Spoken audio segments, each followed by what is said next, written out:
আমি তাকে ভালোবেসেছি তার সৌন্দর্য দেখিনি। সে যেমনই হোক, আমি তার থেকে সুন্দর কাউকে চাইনি। তার মুখ থেকে ভালোবাসার কথা শোনাটা ছিল আমার জীবনের শ্রেষ্ঠ উপহার। আফসোস, এটা ছিল তার অভিনয়। তবে আমার ভালোবাসাটা অভিনয় নয়, বরং তার এই অভিনয়ের কারণে তাকে পাওয়ার যুদ্ধে আজ আমাকে মানতে হলো হার।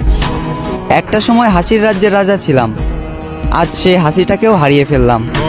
আমি জানি আমি তার প্রথম নয়, বরং দ্বিতীয় ভালোবাসা ছিলাম। তবুও সে চিন্তাবাদ দিয়ে তাকে ফুলের মতো আগলে রাখলাম। আফসোস, সে ফুলের কাঁটাতেই আমার জীবন গেল, যে ফুলটা একটা সময় আমাকেও ভালোবাসার কথা বলেছিল। খারাপ তো তখনই লাগলো যখন দেখলাম চোখের সামনে অতি আপন মানুষটা হয়ে গেল পর। চোখ দিয়ে ঝরল বৃষ্টি, বুক দিয়ে বয়ে গেল কালবৈশাখী ঝড়।